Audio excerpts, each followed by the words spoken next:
नमस्ते, hello everyone, कैसे हैं आप सब लोग। Welcome to my YouTube channel Sakshi's वे।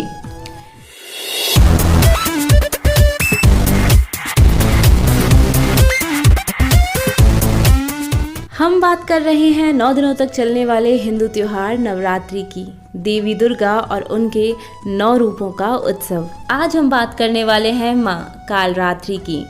आइए जानते हैं।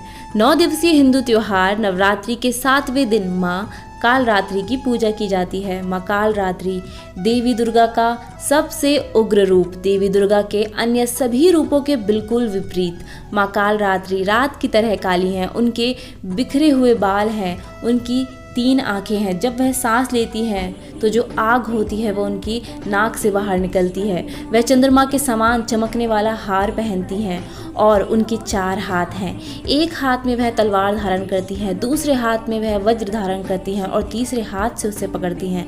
अगले हाथ से वह रक्षा करती हैं।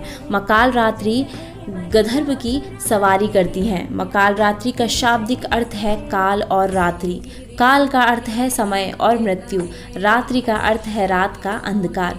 माँ कालरात्रि अंधकार का अंत करने के लिए आती हैं। माँ कालरात्रि अपने भक्तों को बुराइयों से बचाने के लिए आती हैं। माँ कालरात्रि दुष्टों से दुष्ट हैं और वह अपने सच्चे भक्तों के प्रति अत्यंत दयालु और परोपकारी हैं। माँ कालरात्रि को शुभंकरी भी कहा जाता है। आइए सुनते हैं माँ कालरात्रि की कथा। एक बार शुंभ और निशुंभ नाम के 2 राक्षस थे। शुंभ और निशुंभ अत्यंत दुष्ट राक्षस थे। उन्होंने देवलोक पर आक्रमण कर दिया और इंद्र के राज्य को भी नष्ट कर दिया। और ये सारा विनाश देखकर इंद्र बहुत चिंतित हुए, क्योंकि शुंभ और निशुंभ को मारना बिल्कुल असंभव था, क्योंकि उन्हें वरदान प्राप्त था कि उन्हें कोई मनुष्य, देव, देवता, असुर या कोई भी नहीं मार सकता। इंद्र हैरान थे और उन्हें कुछ मदद की ज़रूरत थी, इसलिए वह देवी पार्वती के पास गए। पार्वती ने शुंभ और निशुंभ को मारने के लिए चंडी को युद्ध के मैदान में भेजा। कालरात्रि को चंडी या काली के नाम से भी जाना जाता है। जब चंडी युद्ध के मैदान में पहुंची तो शुंभ और निशुंभ ने चंडी को मारने के लिए 2 राक्षस भेजे। इन राक्षसों का नाम था चंड और मुंड। लेकिन चंडी चंड और मुंड के लिए बहुत शक्तिशाली थी और उन्होंने उसका वध कर दिया। वहीं से माँ का नाम चामुंडा भी रखा गया। उसके बाद रक्त बीज नामक एक और राक्षस हुआ। रक्त बीज को ब्रह्मा से ये वरदान प्राप्त था कि वह अजय है।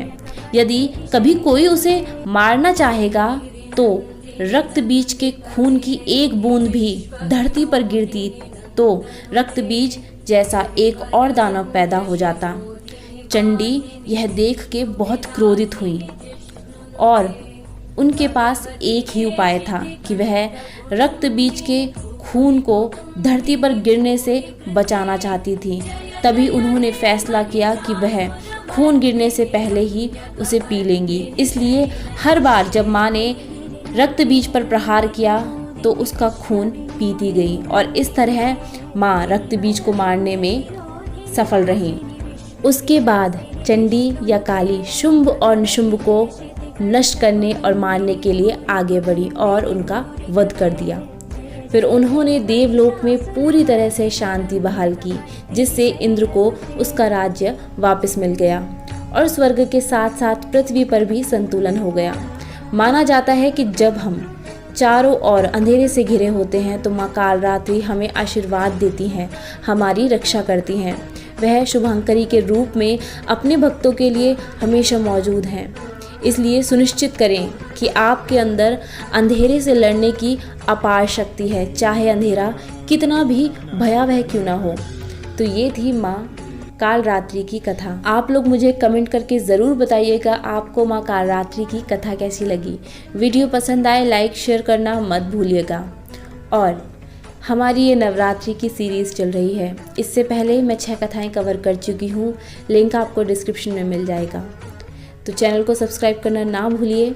मिलते हैं अगली कथा में। धन्यवाद।